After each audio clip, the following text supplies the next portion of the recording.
welcome to the show with me, Luigare, with Madame Chinchi Kawesa. Kasasa, not Kawesa. It's called Madame Chinchi Kasasa. Is my co-veterinary officer. As I promised you before that when you want to prosper and make your program or project to be successful, let your children be part of that program or that project. As you see her, she has interest in what we are doing. So please, involving your children doesn't harm you, neither harm them. But it is another way of preparing them to be what you need them to be. Where we are seated here, this is the site for piggery. We are going to know the measurements rectangular here and even here. So the area, because this place here, it is where we are going to put our piggery section. We have used the poles for demarcation. But down here, we are not going to dig. But what we have seated on, it is what we are going to construct here, just 2 feet. The construction for 2 feet. And these 2 feet, it is where we are going to put our sawdust. The sawdust is going to do 3 issues. 1, to keep the place not smelling. 2, to keep our pigs clean. 3, to avoid daily cleaning. This is the reason why we use what we call the IMO. And this size here, as you see, 1, 2, 3, 4, 5. It is going to contain 10 of them. On the other side, 5, and this side, 5. Why? In between here, it is where we are going to have the column for feeding them. Don't think that having 10 pigs, we should be having acres of land. It is wrong.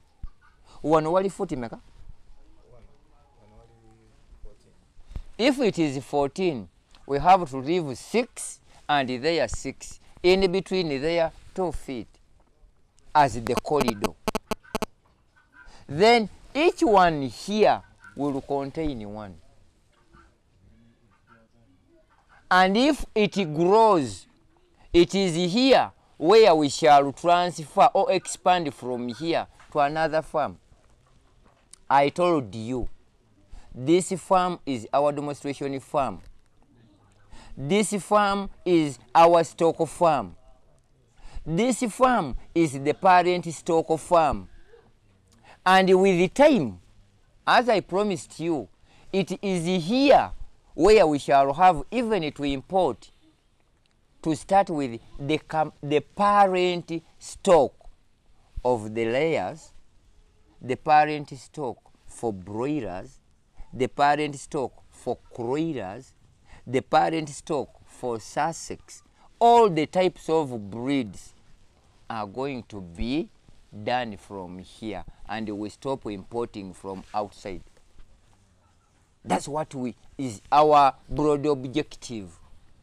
Simply because once we have our parent stock here, it may not even take more than 3 weeks before receiving these chicks.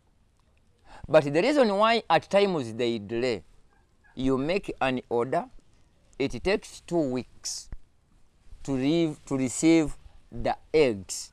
Once the eggs reaches Entebbe, you have to wait for more 3 weeks, making 5 weeks. At times, even 6 weeks.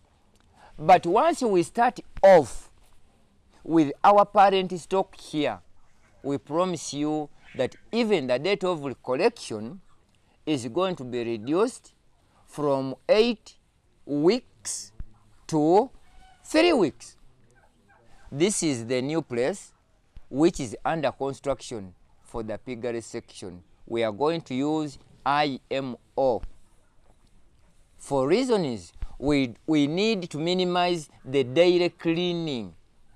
And once we use the IMO, honestly speaking, we shall be stopping the smell of the piggery section, which may be complained by our neighbors.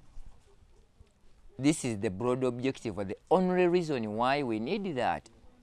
2, once we use the sawdust or IMO, 1, we shall be minimizing the daily washing of the piggery house. And the sawdust which is going to be put here might be changed after 8 months, God willing. So please, keep watching, keep viewing, expecting to see more with the time here. I thank whoever I'm working with. I thank Madam Teddy and the husband, to be honest, for liking us and saying, yes sir, everything you want, do it. This is our demonstration farm. I have the staffs here. If it comes to visiting here, don't expect to be finding me here. No. You will be finding people here. My viewers of Living Agriculture, this is Luigare Chibinga. I welcome you to this channel of Living Agriculture, where you get the knowledge, the skill, and the technical system. Today, I cordially invite whoever is viewing, even if you are not in the country and you have some people left behind, please, we are organizing a workshop at the farm. And this workshop is scheduled to take place on 8th of June 2024. We are meeting at our offices in the New Tax Park. That's where we shall live as a team or as a group to the farm. The entrance is 50,000. But if you are a living viewer or a subscriber or our family, you will need to pay just 30. 20 is paid by Living Agriculture. Whatever you have been viewing, hatching eggs in a motor tire, hatching in a pot, how do we mix the feeds practically? How do we put charcoal in the feeds? What quantity? How do we make the medicine for toothache, for ulcers, for prostate, for diabetes, and pressure? We are going to show everything on that day. I thank you for viewing, but whoever is viewing, share this video.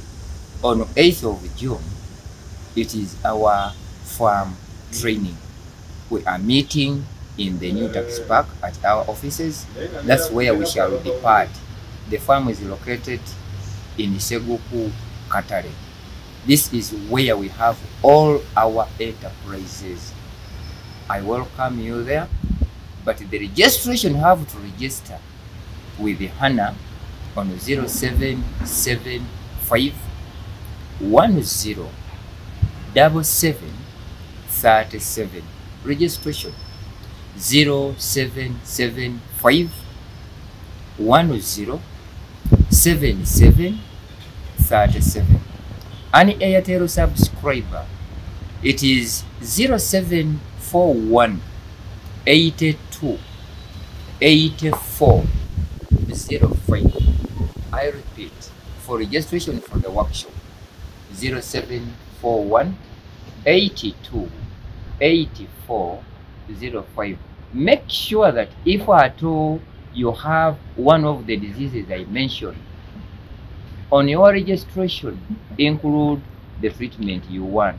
Is it diabetes? Is it pressure? Is it prostate? Is it toothache? Or what? Or ulcers? Such that it enables us to come with a medicine. We need treated people. We need lively people such that we can go in farming when we are live. I'm Luigare on 8th of June. It is our farm training at SUPOORT.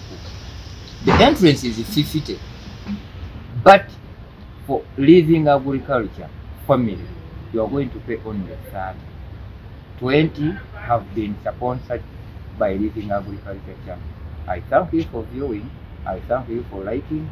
We meet on that day. Thank you. At my consent. Tolowooza nti gwejja kumalaga walabuka eyo gy'oli. Anti nagambye, Isa agambye mbu ate faamu erika katale. Tozunza mpale. It is an appointment. And once the appointment is approved, you are granted to come. And once you come to the farm here, you abide by the rules and regulations.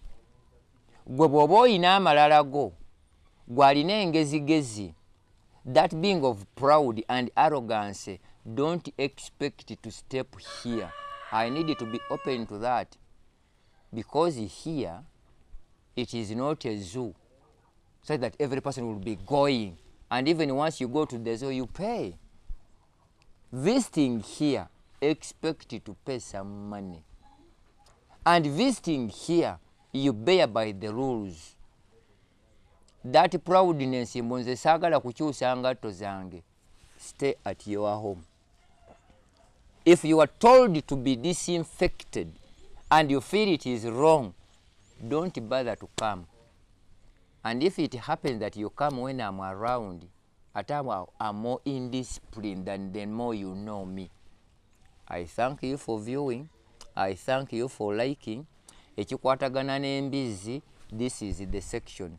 This space here is going to accommodate 10. And these 10 have to be mature. Kati kiyinza okwewuunyisa. As we start now, it may even accommodate even 30. Because they are young. As they grow, we reduce them. We shall have here mainly all the breeds. We shall have the local, such that you come and see. We shall have the large weight. You see how it looks. We shall have the landless, because the broad objective here is to train you to go into business when you know everything. Buli kika kya mbizi kigenda kubeerawo wano. But our broad objective, we need only 3. The local, the Canberra, and the Duroc. These 3 are just for showing, but not breeding. Era tosuubira kusanga wano birandless nga biri wano bingi. Ebyo gwayagala okutandika mulimu abaalemala. You see, I need that large white simply because it is large and white, but the fat they have no market. If we are to go into pork business, we go into local, Duroc, and Canberra. I thank you for viewing. I thank you for my madam accepting to be with me here. And whoever is viewing, please involve your children such that they become part and parcel of everything you are doing. Bwe munaabanga ekyo temukikoze temunnenyanga. But we have done what we are supposed to do. Now here, nze nsigala tugenda tuula. Bring that one. Oba mugenda sutama mwe mumanyi.